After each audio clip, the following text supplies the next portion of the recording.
vontade incontrolável de ingerir bebida alcoólica, falta de controle ao tentar parar de beber, busca por doses cada vez maiores, dependência. O começo parece despretensioso. Eu comecei a beber com os amigos, né? E eu fui experimentar, né? E nessa curiosidade, Eu virei escravo da bebida.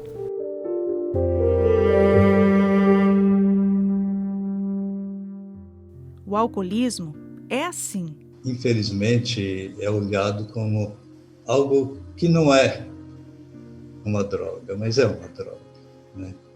É uma droga que vai fazendo a pessoa se tornar dependente, e hoje não é só a cerveja, mas assim bebidas mais fortes, né, que os nossos jovens e adolescentes estão consumindo.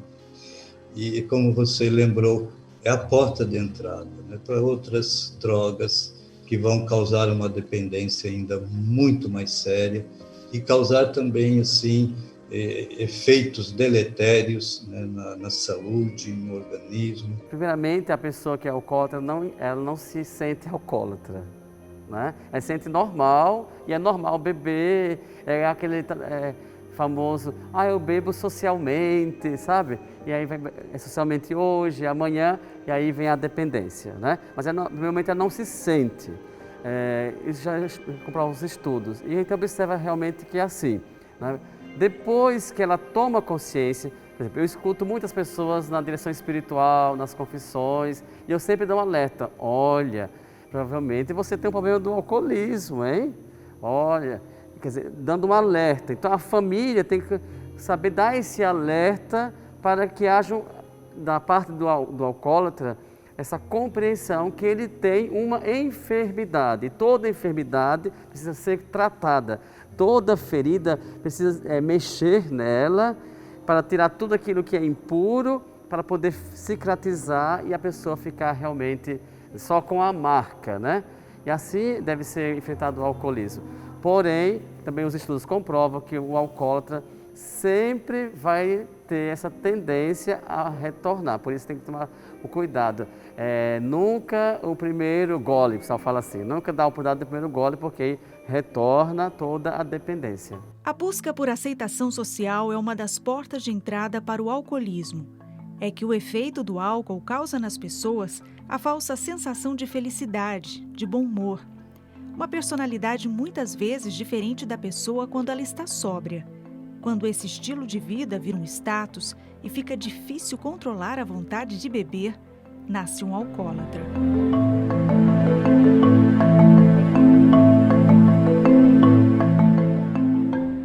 O alcoolismo é uma doença grave que, segundo a Organização Mundial de Saúde, a OMS, atinge 10% da população brasileira.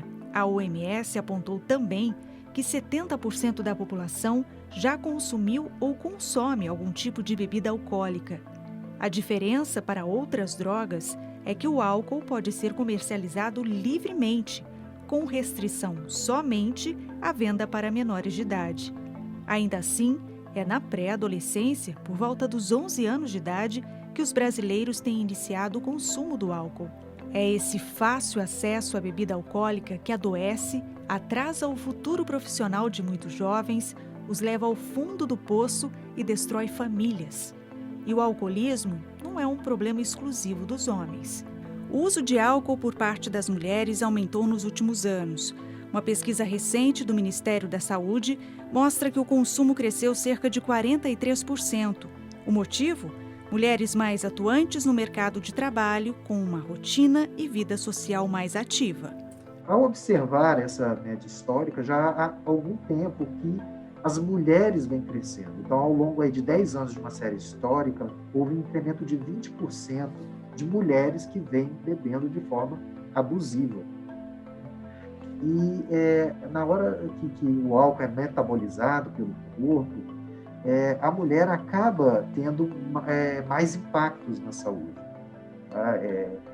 Pelo formato, pela composição do corpo. Então, as mulheres acabam tendo mais massa, mais água, por exemplo, no corpo. Então, na hora de quebrar as moléculas, o álcool é absorvido de uma forma diferente, causando ainda mais impacto às mulheres do que os homens. A Liliane Bernardo da Silva, de 25 anos, e a Renata Mendes, de 34, passaram por essa experiência. Hoje, as duas vivem na unidade feminina da Fazenda da Esperança, em Guaratinguetá, no interior de São Paulo. A Liliane está em recuperação há mais tempo, 3 anos. Chegou na casa aos 19 anos. Eu vim na circunstância do vício do álcool, né? Aos 13 anos eu conheci o álcool, né? Como um jovem qualquer curioso, né? E eu fui experimentar, né? E nessa curiosidade, né, aos 15 eu já estava bem afundada, né, no vício do álcool. E para mim eu não era viciada, né? E nesse período, né, eu tive 2 gravidez, né? Que hoje meus filhos moram com a minha avó. E aos 19 anos eu cheguei na fazenda, né, muito debilitada, né, muito sofrida, né, realmente já lá no fundo do poço, né? Quando ninguém mais acreditou em mim, né? A fazenda me acolhe com todo amor, né? Com toda esse amor que a fazenda tem para nos dar, né? Que quando a gente chega sem acreditar e na gente mesmo, né? Então, assim, é um processo, né? Da gente poder acreditar na gente, né? Da gente ver que a gente é capaz, né? De realmente ser uma mulher nova. Hoje na casa ela tem a missão de ser madrinha, aquela que cuida com amor na falta da mãe. É a Liliane que acolhe mulheres como a Renata, que chegam com medo, desesperadas e em abstinência. Eu vivi uma experiência muito forte, né? Quando uma menina chegou, uma mãe de 2 filhos, né? Que ela era dependente do álcool e está com 3 meses que ela está aqui. Então, quando ela chegou, eu me vi muito nela, né? Porque ela teve uma abstinência muito forte, que ela passou 3 dias sem dormir, né? Ficou alucinando, vendo coisas. E eu pude estar ali cuidando dela, dos filhos dela, né? Sem deixar ela se machucar. Então, realmente, eu me vi nessa pessoa, né? E assim, para mim, foi uma gratidão, né? De ver ela, hoje com 3 meses já, restaurada, né? Com os seus filhos. Porque muitas, quando chegam aqui, tem muita dificuldade, né? Com a figura de mãe. E quando elas chegam aqui, ela vê que é uma coisa totalmente diferente, né? Mãe é aquela que dá amor, mãe é aquela que dá o ouvido para escutar, mãe é aquela que dá o colo para elas poderem chorar. E choram mesmo. Caminham e aprendem juntas como vencer uma doença sem cura. E quem olha a Renata assim, sequer imagina como ela chegou à fazenda. Foi quando a família desesperada, o meu irmão, através de uma amiga dele, ele expôs o meu problema e ela chegou até ele e disse, olha, eu me recuperei na Fazenda da Esperança, o meu filho e o meu marido. E contou para ele como é que era aqui. E ele falou, Renata, eu já arranjei um lugar para você ir. Você quer mudança de vida? Aí eu falei, o que eu quero, eu estou disposta a melhorar. Eu dei o primeiro passo, isso foi importante. E eles me trouxeram para cá, para a Fazenda da Esperança, né? Aí eu cheguei aqui na triagem de 23 agora de fevereiro, num sábado. Eu cheguei muito triste, debilitada, cheguei magra, com depressão, aqueles problemas, né, que o dependente químico chega. Mas quando eu cheguei aqui, logo eu recebi um abraço tão gostoso, uma palavra amiga, sabe? Aquilo me emocionou, eu me senti gente. Mas não foi fácil não, eu tive depressão também. Teve um dia que eu me senti mal, eu quis ficar deitada, mas logo veio a madrinha, conversou comigo, né? Falou, Renata, você precisa ser forte, né? As crises, ela vem. Tem dia que você não quer trabalhar, tem dia que você ainda está com o pensamento lá fora, E o que me passaram também, viver o momento aqui presente, é importante. A cabeça tem que estar aqui. Eu tenho que viver o meu dia aqui na Fazenda da Esperança e ter a certeza de o que está lá fora me esperando. A minha família, o meu irmão, a minha mãe, a minha filha, eles estão bem. E é isso que eles querem, que eu esteja bem. Eu primeiro preciso me recuperar para depois cuidar da minha filha, voltar aos meus afazeres, né? Voltar à minha vida. A Renata experimentou bebida alcoólica aos 14 anos de idade e se embriagou logo na primeira vez. Depois disso, ela contou que nunca mais conseguiu beber socialmente. Depois de longas noites em bares com amigos no Rio de Janeiro, ela era a única que não voltava para casa. Emendava noites e dias sem rumo. Se distanciou da família e da filha. Chegou até experimentar outras drogas. Olha, eu posso falar que é uma vida muito triste, é uma vida que Deus não quer para a gente, é uma vida de escravidão. Eu tenho a experiência dessa vida, eu só sofri. E grandes coisas Deus tem para nós, seres humanos. Nós não fomos criados para isso. Nós fomos criados para ter vida, e vida em abundância, qualidade de vida, ser feliz, rezar, sorrir, trabalhar, amar. O ser humano foi feito para amar. Ela e outras internas têm um longo tempo para se recuperar na fazenda, dividindo esse tempo com trabalho e oração. Esse período que elas chegam, né, a gente fala que é a triagem, que é os 3 meses, os 3 primeiros meses.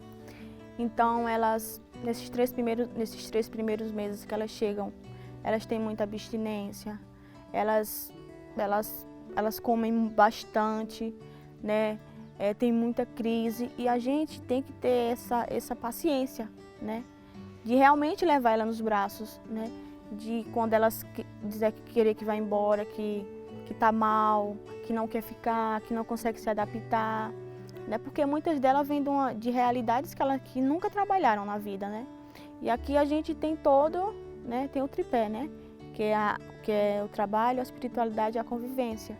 Então, nos 3 primeiros meses para elas, é muito mais difícil, né? Mas depois que passa esses 3 primeiros meses, você nem lembra, né? De alguma forma que elas passaram pelaquela dificuldade, que realmente se transforma realmente em mulheres que sem explicação, né? Então, assim, é uma coisa que é fantástica. Na cozinha, as mulheres ajudam na separação do alimento e na preparação da sobremesa. A Renata, por exemplo, trabalha na fabricação de doce de leite. São pelo menos 7 horas de produção e depois ela embala para venda.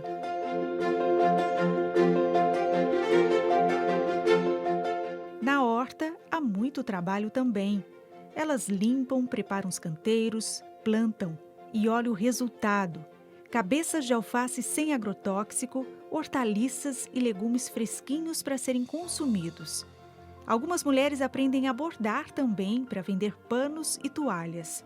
O dinheiro é usado para manter a fazenda. Além disso, o aprendizado serve como profissão. Essa unidade feminina da Fazenda da Esperança, em Guaratinguetá, interior de São Paulo, acolhe mães e filhos. Aliás, essa é uma das únicas instituições terapêuticas no Brasil que faz esse trabalho. Um jeito de reatar laços com a família e de preparar a mãe para voltar para casa.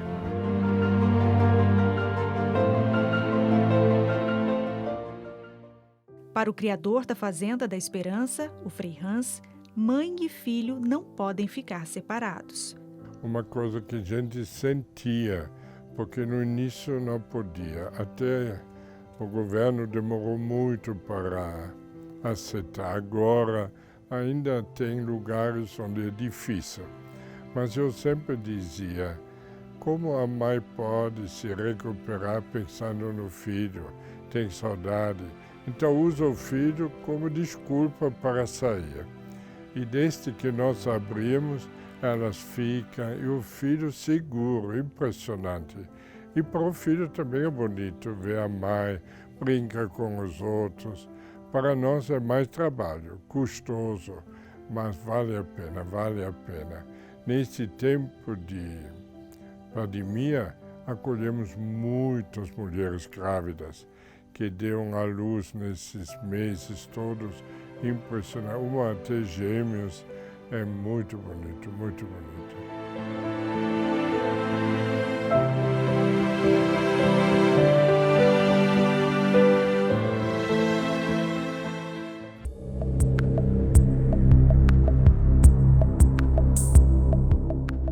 Segundo a Associação Brasileira de Estudos do Álcool e Outras Drogas, é considerado embriaguez a ingestão de 4 doses diárias, no caso dos homens, e 3 para as mulheres. No Brasil, uma dose equivale a 330 ml. E caso algo saia do controle, é preciso pedir ajuda. Esse é o primeiro passo. Não existe nível seguro para o consumo de álcool. Tá? Então, qualquer quantidade, qualquer volume de álcool consumido, ele acaba trazendo algum transtorno, algum impacto na saúde das pessoas.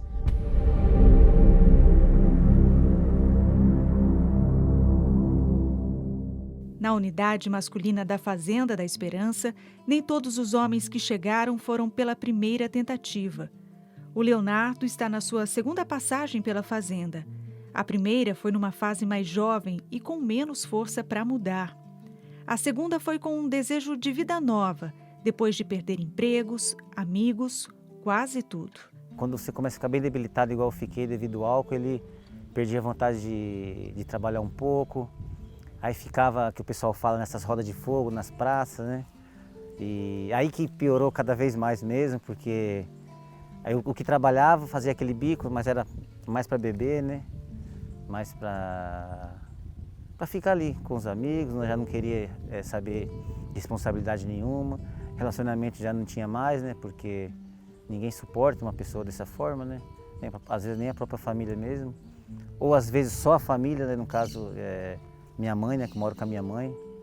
Meu pai é falecido também devido ao... Meu pai é um ex-alcoólatra, né? Eu participei de muitas brigas também em casa, né? E graças a Deus, eu nessas praças lá da rua de São Paulo, eu conheci esse grupo, Esperança Viva, o GEV, né? Que estava no começo da pandemia e eles passaram entregando marmitas. Aí nós lá, que eles fazem sempre esse trabalho, né? Para drogado, para tudo quanto é tipo de gente. Aí nós estávamos sentados lá, eles comentaram, né? Falaram, vocês não querem se recuperar, né? Que viu a situação que nós estávamos, né? E uns falou, eu não, isso é mentira, né? E eu falei, eu quero. E dessa vez ele sentiu que estava voltando para a fazenda, para uma mudança muito importante. E aqui me restaurou tudo isso, me deu um novo estilo de vida, né? Um novo estilo de pensar, de saber o que a família é importante para a gente, né?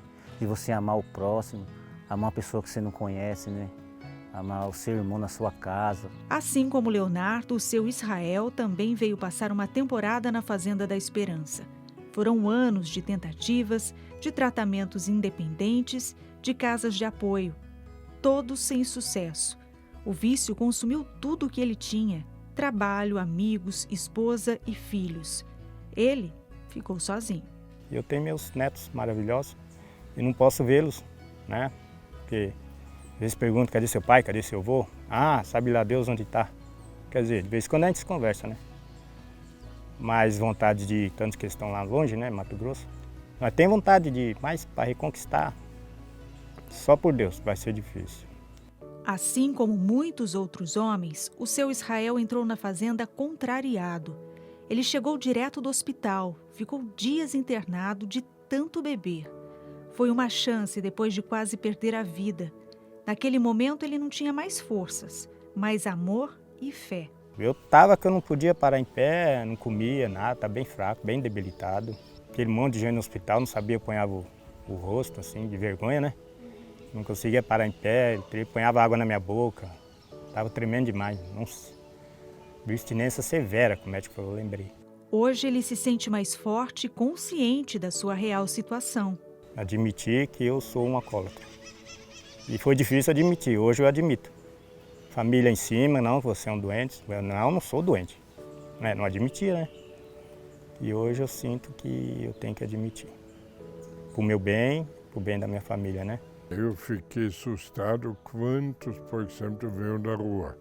Agora nós acolhemos mais de 3.000 neste tempo e muitos têm família, mas já perderam vínculo, já estão muitos anos na rua, parece falta uma autoestima e quando descobrem é bonito de ver as capacidades que têm, se ajudam mutuamente e depois recomeça o contato com as famílias. Poucas semanas atrás, o primeiro grupo que se recuperou conosco, que fizemos a quarentena junto, tá? Eu levei eles pessoalmente para casa, né? Foi lá na Cracolândia, em São Paulo, outro grupo aqui em São José, outro em Mauá, mas impressionante os pais, esse encontro, foi emocionante. As mães chorando, dizendo, este é meu filho como era antes.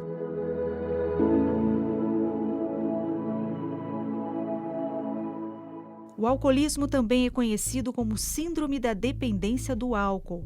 Entre os sintomas estão compulsão, desejo incontrolável de beber, abstinência física como náusea, suor, tremores e ansiedade, tolerância, necessidade de doses cada vez maiores.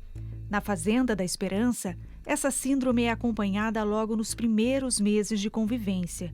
O que ajuda a vencer essa etapa tão difícil é a acolhida dos outros homens que estão na mesma situação, além da direção dos coordenadores, o trabalho e a oração. Eu cheguei daquele jeito aqui, não sou diferente de ninguém. Ruim mesmo, não conseguia segurar nada na mão, não conseguia nem banhar e os irmãos me acolheram bem, me ajudaram. E hoje estou aqui pronto, do jeito que eu fui servido, estou pronto para servir, né? E tudo isso tem de sobra. Os homens se organizam em tarefas, cuidam dos animais e das verduras na horta. Os que têm habilidade na cozinha trabalham na padaria. Alguns homens se unem para construir casas e cuidar do jardim. E tem aqueles que atuam na fábrica de água sanitária. O que é produzido aqui é transformado em renda para a comunidade.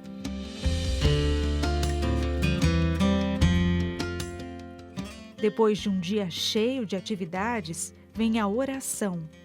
Vamos agradecer a Deus que nos reuniu aqui hoje, nos dá sempre a sua graça para perseverarmos e agora mais esse encontro da nossa catequese. Enquanto a vida se organiza dentro da fazenda, o mundo lá fora fica em silêncio. É um tempo necessário para que a pessoa em recuperação consiga focar toda a atenção no tratamento para depois ter o contato com a família, com o que há de fora da fazenda. Nós logo entendemos, sem a família não é possível. Às vezes, brincando, dizia a família precisa mais do que eles, porque já são codependentes e às vezes muito destruturado, desesperado, tá? Então, 3 meses eles ficam sem visita. Depois tem a visita, uma vez por mês. O tratamento demora 1 ano, mas quando termina é um momento crítico. Ele volta para a sociedade, ela se encontra do mesmo jeito ou até pior. Então nós vimos com o tempo, precisamos criar algo para ajudá-los nessa fase. E aqui nasceram, nós chamamos comunidades Esperança Viva, os GEVs, onde eles se encontram uma vez por semana. Hoje tem mais de 200 comunidades no Brasil e dá muito certo. Primeiro, eles se encontram para se apoiar pessoalmente. Depois, eles vão nas ruas e ajudam outros, e enquanto eles ajudam os outros, ajudam a si mesmo. O trabalho terapêutico na Fazenda da Esperança se espalhou pelo mundo. Além do Brasil, são mais de 100 unidades espalhadas em países da Ásia, África, América e Europa. E fora das unidades, aqui no Brasil, existe também o GEV, Grupo Esperança Viva, em São José dos Campos, interior de São Paulo. A diferença entre a Fazenda da Esperança e o Grupo Esperança Viva é pequena. Um trabalha dentro da unidade e o outro na rua. E o que eles têm em comum? Eles são um caminho para a libertação do vício. A coordenação do Grupo Esperança Viva é feita pelo seu Rodolfo Ferreira, alcoólatra recuperado, como ele mesmo diz. Sim, desde os meus 17 anos de idade, na qual eu não sabia que eu tinha uma predisposição para álcool. Ela desencadeou e de lá para cá eu consumia diariamente álcool na minha infância, né? Isso foi agravando cada vez mais. Comecei a trabalhar e vi que meu salário era disponível só para o alcoolismo, né? O seu Rodolfo saiu de casa muito jovem para viver sozinho e sem precisar da satisfação da rotina e do vício. Foi quando a liberdade fez com que ele se entregasse ao álcool e às drogas. Se afastou da família. Muitos achavam até que ele havia morrido e passou muito tempo na rua. O resgate aconteceu pelas mãos de um amigo de infância. Foi a primeira vez que a pessoa, naquele momento, deu a vida por mim. Eu senti muito amado por isso. E não queria decepcionar como decepcionei toda a minha família. Hoje, no Grupo Esperança e Vida, o seu Rodolfo retribui o que o amigo de infância e a Fazenda da Esperança ofereceram a ele, o recomeço. Formou uma nova família em casa e na rua ele tenta resgatar os amigos. Já se passaram na minha vida mais de 1.500 pessoas na qual eu caminhei para a Fazenda e muitos com sucesso. Então, às vezes eu me surpreendo na rua, quando a pessoa me para e fala, "Sr. Bita, muito obrigado. Você lembra de mim?" Não lembro, porque muitas pessoas, eles contam um pouquinho da vida dele, como eu recebi ele uma vez, como ele se sentiu amado naquele dia, e ali sentiu o desejo também de transformação. Então, eu agradeço muito a Deus que ele usa eu como instrumento. O que o seu Rodolfo não esperava era ficar doente. Depois de vários exames, descobriu que estava com cirrose e que teria mais uma luta pela frente, um transplante. Deus me preparou para isso. Aí eu senti que é a hora de eu mostrar para mim que eu queria viver, que eu tinha, né, essa minha missão a continuar aqui na Terra, né? Então, fui transplantado, sou transplantado, feliz da vida, com muita saúde. Curado, ele continua sendo luz na vida de quem também sofre com o alcoolismo, como Leônidas.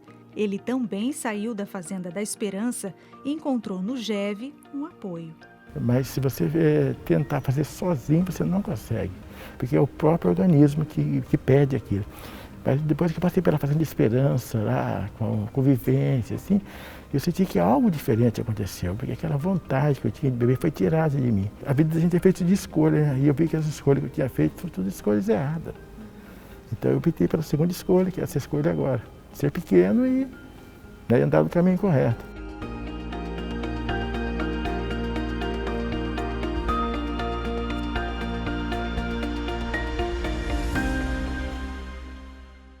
Os missionários redentoristas também se dedicam à recuperação de dependentes de bebidas alcoólicas. No Brasil, das 7 comunidades terapêuticas coordenadas por essa congregação, 3 pertencem à província de Campo Grande, a capital do Mato Grosso do Sul. Dessas, 2 estão situadas no Paraná, em Curitiba e Telemaco Borba.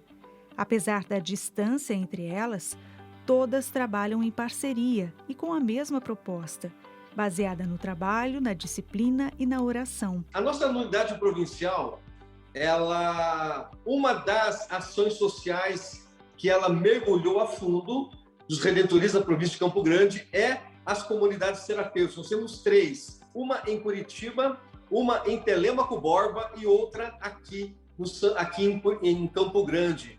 Todas elas são atendidas pelo santuário, pelas paróquias a qual ela pertence, a cidade que ela pertence, né? Então, Telemaco Borba, quem atende é Telemaco Borba, quem ajuda é a comunidade, Curitiba é o santuário de Curitiba, e aqui a nossa comunidade terapêutica ela é toda ligada ao Santuário Perpétuo Socorro, que é a padroeira oficial do estado do Mato Grosso do Sul. As unidades do Paraná abrigam cerca de 40 homens com idades entre 18 e 59 anos. E todas as atividades recebem o apoio das famílias. E a gente tem percebido, assim, que as pessoas que entram para fazer o tratamento, 60% dessas pessoas, elas concluem o tratamento. E para nós é muito satisfatório esse percentual, porque há muitos lugares onde a desistência ainda é maior. E nós estamos trabalhando com indivíduos que estão muito fragmentados. E os primeiros meses dentro de uma comunidade, essa adequação, ela é bastante difícil, exigente para a vida deles. E enquanto o indivíduo está na comunidade terapêutica, nós estamos também trabalhando com as famílias, para que elas possam fazer a visita àquele que foi acolhido na comunidade. Essas famílias precisam participar do grupo Amor Exigente, porque enquanto está sendo tratado aquele que tem a dependência, o vício do alcoolismo, a família também precisa ser recuperada e preparada para quando o indivíduo voltar. Nas chácaras terapêuticas, os homens que buscam vencer o alcoolismo exercitam a fé e o corpo também. A atividade de educação física é um meio de buscar energia e de propor metas de superação. Existe uma possibilidade de viver ainda aqui algo que seja muito saudável, mas, sobretudo, que ela perceba que é amparada por um Deus, por um ser superior. E quando eles descobrem esta força de alguém que os chamou à vida, resgata-se também a força interior e elas começam uma luta e uma trajetória muito bonita de recuperação. Na comunidade terapêutica de Campo Grande, Mato Grosso do Sul, a procura é tanta que tem fila de espera. Para o padre Edilei Rosa Silva, superior provincial da Província Redentorista de Campo Grande, o resultado é fruto de muita dedicação.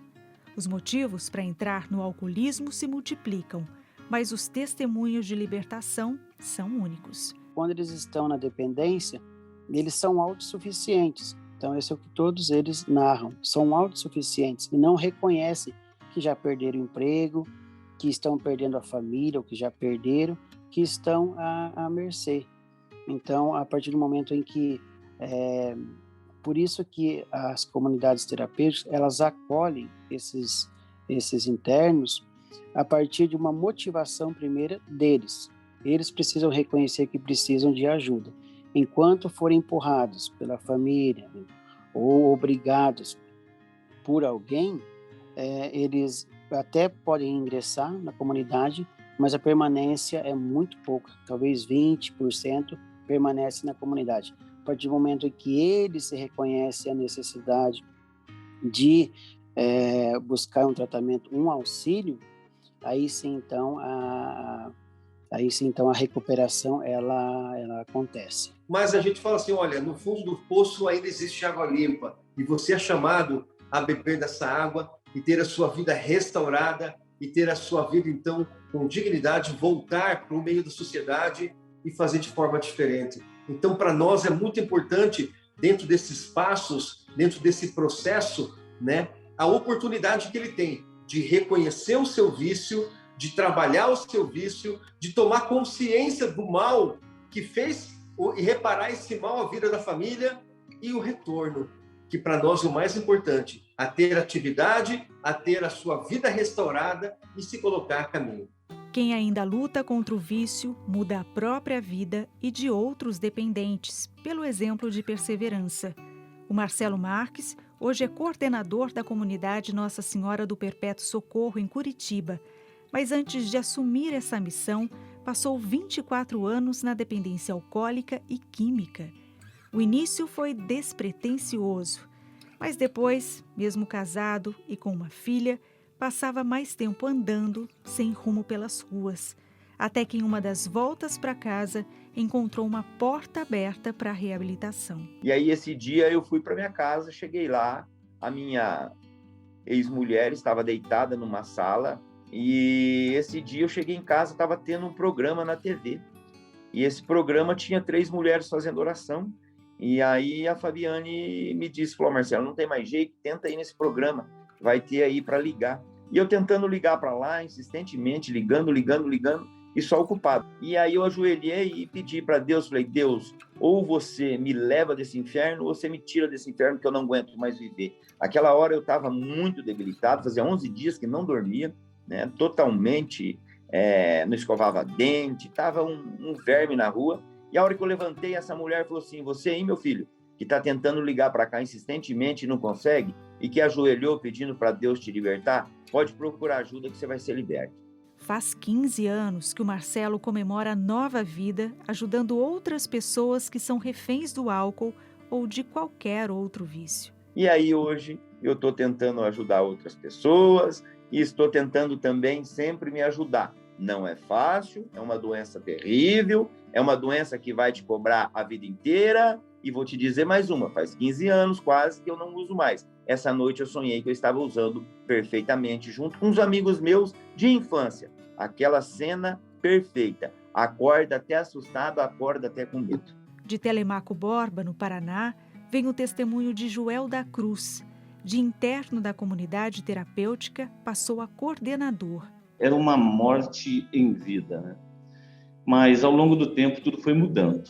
A família começou a visitar, consegui voltar com a minha esposa, consegui criar meus filhos. É uma história assim bem complicada, sabe? Até a minha esposa depois mudou para essa cidade onde eu estava fazendo o tratamento, me acompanhava dentro da comunidade, meus filhos, e eu fui pegando interesse também por poder também fazer parte desse trabalho, aquilo que eu ganhei de graça, aquilo que eu pude viver dentro de uma comunidade, poder passar para outras famílias também. Por hoje, a luta deles está vencida.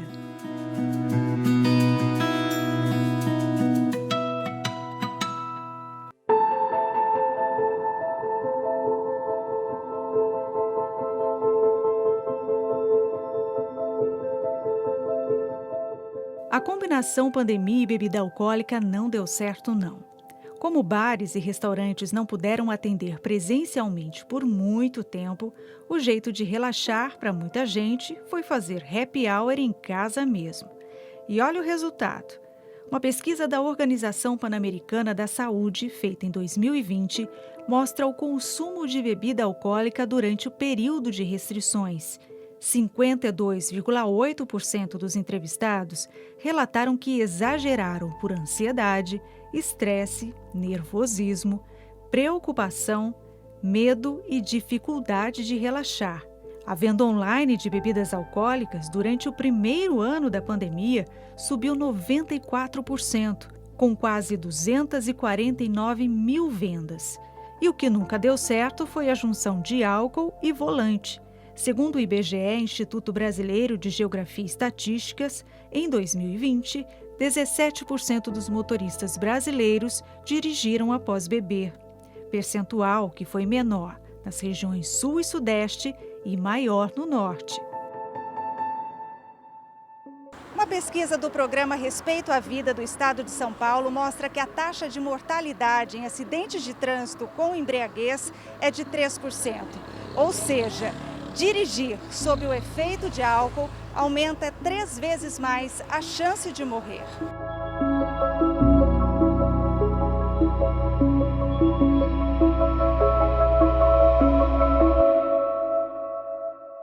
Eu vejo assim que hoje, eu me reconheço assim, o Jurandir hoje assim, é o Jurandir completamente que virou a página do livro assim, de uma vida que vivia lá fora, né? O Jurandir que viveu muitos anos assim, no alcoolismo, né? Lá fora, morando na rua. Faz mais de 10 anos que o Jurandir resolveu mudar de vida, mas não conseguiu sozinho. Assim que a bebida alcoólica passou a controlar a vida dele, ele abandonou família, amigos, trabalho E a primeira porta que ele bateu para pedir ajuda foi da Casa Madre Teresa de Calcutá, em Taubaté, interior de São Paulo. E quem abriu foi a dona Ana.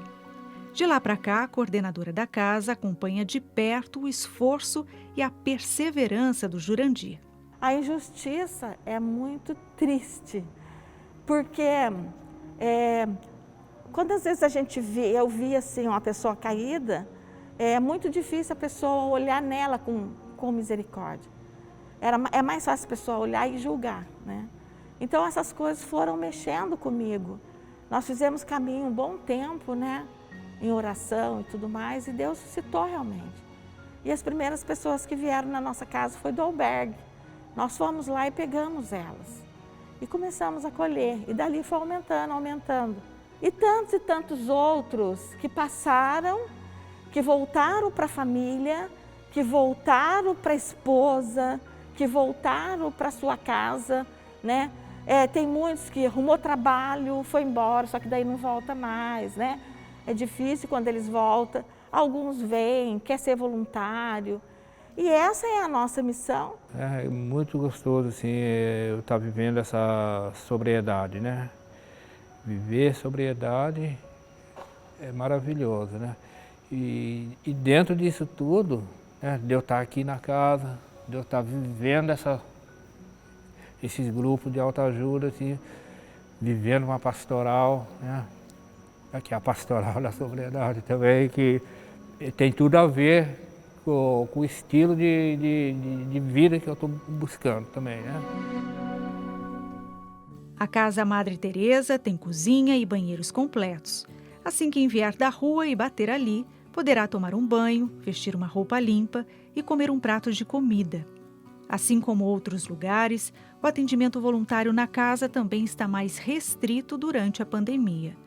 Os encontros organizados pela Pastoral da Sobriedade da Diocese de Taubaté que aconteciam aqui também sofreram alterações. Em tempos normais, junto com a dona Ana e os voluntários da Pastoral, o Jurandir compartilha o testemunho dele com outros dependentes. Aqui dentro mesmo da casa aqui já aconteceu de eu abrir o anonimato, assim, falar para um irmão da minha caminhada, porque esse irmão, na época, acho que ele estava naquela euforia, assim, para querer ir embora da casa, porque ele queria beber ou fazer o uso de alguma substância, né? Falando para o irmão, falando para ele, eu falei, poxa, eu estou na luta aí, assim, buscando uma mudança de vida, e você está aqui dentro, aqui, assim, vai jogar tudo fora, assim, porque deu essa vontade de fazer uso. Para bem e reflete um pouco a sua vida, né? É 5 minutos que você parar e começar a analisar um pouco. Poxa, é 5 minutos, mas 5 minutos vai fazer uma grande diferença na sua vida. O rapazinho esperou ali, assim, ficou olhando assim, falou, pô, Jandir, você conversou comigo, assim, parece que tirou todo aquele pensamento negativo, pensamento ruim. E ele acabou ficando 6 meses aqui na casa. A Pastoral da Sobriedade da Diocese de Taubaté tem como voluntários a Ana Maria Oliveira e o seu Antônio Oliveira. As pessoas precisam de equilíbrio emocional, físico, espiritual, financeiro. Nós fomos criados para ser felizes no total. Então, se uma coisa está fora do prumo, a pessoa está infeliz. E o vazio que se instala, aí vai ser preenchido com coisas mundanas, com coisas passageiras, né? Porque quando se está com efeito de droga ou de bebida, a gente sabe que a pessoa sai fora de si, fica muito alegre, muito agitada. Só que depois, quando volta para a realidade, fica pior. Então, dentro do grupo de autoajuda, ela vai descobrindo que ela não precisa disso. Ela não precisa de droga para ser feliz, para se alegrar, não precisa de bebida para se soltar. Ela precisa de Jesus na sua vida. Porque é a verdadeira e única alegria, que é duradoura, que não é passageira. Pastoral vive os 12 passos. Está aqui atrás de mim, você vê ali que tem os 12 passos, né? Então, o primeiro passo é o admitir, que está ali, ó. Então, o primeiro passo é a pessoa admitir que ela precisa de um acompanhamento, precisa de ajuda. Ela tem que ter consciência que sozinha ela não é capaz. Então, aí é onde nós entramos. não é nada forçado, é de livre e espontânea vontade, mas geralmente quem nos procura mais são famílias, as famílias que estão sofrendo no álcool, o marido bebendo, o filho bebendo, então, ou na droga. Então, o trabalho nosso é mais voltado para a família. Na Assembleia Geral do CNBB, se não me engano, a 36ª, em 1998, se constituiu a Pastoral da Sobriedade. E a partir daí ela vem, né, nesta missão evangelizadora, né, da superação, né, de todas as dificuldades relativas, né, aos vícios, não só das drogas, do alcoolismo, mas buscando, através da fé, do Evangelho, a virtude da temperança. São as atitudes que vai mostrar que a gente ama, principalmente por esse amor incondicional de Jesus, que é o que a pastoral prega. Olha, eu gosto muito do que eu faço, muito, porque eu vivi o alcoolismo na minha casa, né? Eu vivi o alcoolismo na minha casa, mas quando a gente começou o trabalho, eu nunca imaginei, né, que eu fosse trabalhar com o alcoólatra, o dependente. E de repente me vi fazendo tudo isso. E assim, eu me realizo muito, né?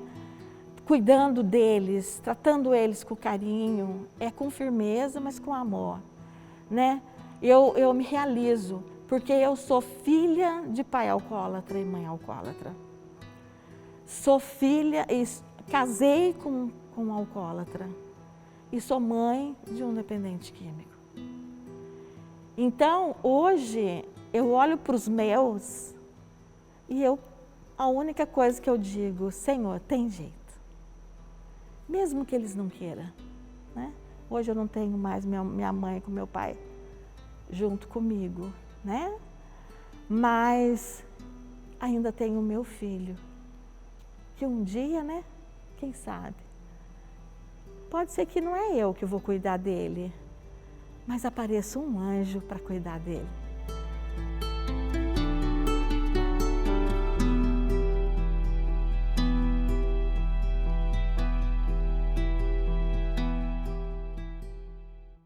Foi aqui em Cambuquira, sul de Minas Gerais, que viveu a irmã Laura Mota.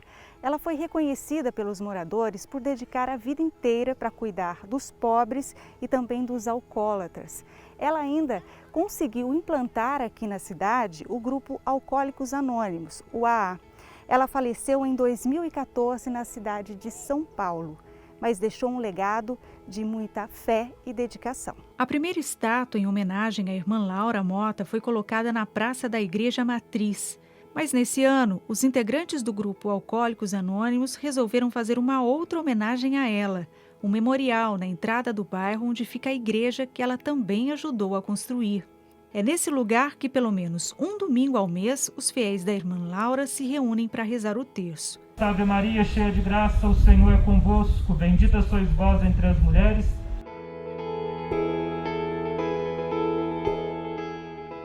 Porque a irmã Laura era uma pessoa de muita piedade, ela de fato catequizava muito as pessoas, ela era daquele tipo de irmã que ia na casa da família, né?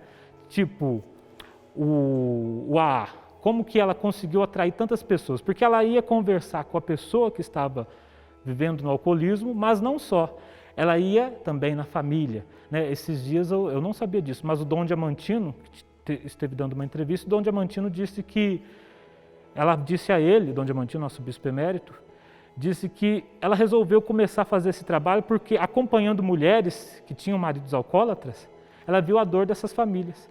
E vendo a dor dessa família, ela começou a ir atrás dos homens, das mulheres e conversar com toda a família. Então ela reunia, ela conseguia ir nas casas fazer isso. E aí iniciou esse trabalho com o alcoolismo. O AA, Alcoólicos Anônimos, que a irmã Laura criou e conduziu por muitos anos, ainda ajuda moradores de Cambuquira. Mesmo na pandemia, os integrantes estão sempre conectados e, quando podem, se reencontram na igreja. O seu Edson começou a beber quando era jovem e não demorou muito para ficar dependente. Mas foi num encontro na rua com a irmã Laura que ele foi convencido a mudar de vida, pelo carinho e pelo cuidado com as palavras da irmã. Porque eu não tinha voz para mais nada, destruindo meu lar, me levando a várias prisões, né? E me destruindo. E o caminho dele, do álcool, é esse, levar até a sarjeta e a morte prematura. Que é onde a gente vê por aí muitos, né, companheiros debaixo de ponte, debaixo de viadutos, e devido a essa doença do alcoolismo. Quem o acompanha nas reuniões e na vida é a Dona Maria de Fátima. Os dois são casados e sofreram juntos as consequências do alcoolismo. Dentro de casa eu não tinha dignidade nenhuma para chamar a atenção de filho, né? Porque eu praticamente não vi nem os filhos crescer, porque bebia cedo, passava o dia bebendo, anoitecia estava bebendo, levantava cedo, tinha que beber novamente para conseguir, que eu já estava trêmula do álcool. Era muita briga dentro de casa. E os filhos passavam a ver aquilo, nem obedecia, né? Até tinha medo da gente, né? Às vezes a gente chegava da rua alcoolizado, os filhos escondiam, entrava para o quarto, não tinha nem como conversar com o filho, a vida era assim dentro da minha casa. Foram 20 anos entregues completamente ao alcoolismo. Foi aonde a irmã Laura Mota ficou sabendo que eu bebia tanto assim, que eu tinha família, eu era uma pessoa boa, eu trabalhava, tinha muitos conhecimentos, no fim já estava tudo jogado fora. Foi aonde a irmã Laura foi atrás de mim e me abordou para ir nessas reuniões que estava tendo, para mim fazer um conhecimento, para mim ver se eu ia gostar. E eu até achava ela um pouco chata, porque a gente que bebe não quer melhorar. Mas ela insistia, ela sempre foi, várias vezes, mesmo a gente ficando brava, tudo, ela sempre foi, até que eu resolvi tomar conhecimento dessa reunião. Eu encontrei um tanto de amigos com a mão aberta para me receber. Era todos com o mesmo problema meu, tinha a mesma história minha para contar, era uma vida de sofrimento de todo mundo. Então aquilo batia e eu vi que meus amigos já estavam bem, já estavam felizes, né? Aí eu resolvi agarrar na mão deles. O seu Agenor também participa das reuniões do AA em Cambuquira. Ele disse que o álcool roubou a infância e a juventude dele e que também fracassou em todas as vezes que tentou parar. Eu não consegui. A minha juventude foi destruída, né? Tirou, às vezes, a alegria da minha mãe, tirou, às vezes, aquela participação, às vezes, conviver com a minha avó, aquele tempo que, às vezes, depois se vai, que a gente dá conta, depois que a gente para com álcool, que a gente vê o quanto destrói aquela presença, às vezes, familiar, que é tão importante, a presença da avó, a presença daquelas pessoas que criou a gente podia dar o retorno de alegria, o retorno de sorriso, tira tudo. Então, isso é o mais valioso. Não é nem a questão de coisa, mas isso é o valioso da vida, da alegria das pessoas que precisam ser felizes ao redor da gente, que fez a gente feliz, que a gente deve todo o acompanhamento de vida. Isso não foi possível, foi tirado. O amor à família falou mais alto e ele se comprometeu a tentar. Afinal, é um dia de cada vez. Eu agradeço né? Agradeço de forma Agradeço a irmã Laura e a Irmandade AA que, através daqui, estou, né? Que a gente é gratificante, é triste. A gente, sem essa possibilidade, eu não teria a vitória dentro da família, né? Eu não seria esse pai, não seria essa pessoa que todo lar precisa. Hoje eu dou valor, né, a todos os momentos da minha vida. Tanto no serviço, em casa, com os amigos, com os companheiros, né? Eu me senti, depois da recuperação, um novo ser humano. Então, por isso tem até a frase, viva e deixa viver. Que eu estou vivendo e deixo quem está ao meu redor viver também. É uma luta constante. A gente tem que nunca achar que estou curado. Eu me alegro com cada um que consegue. Eu vejo, é possível.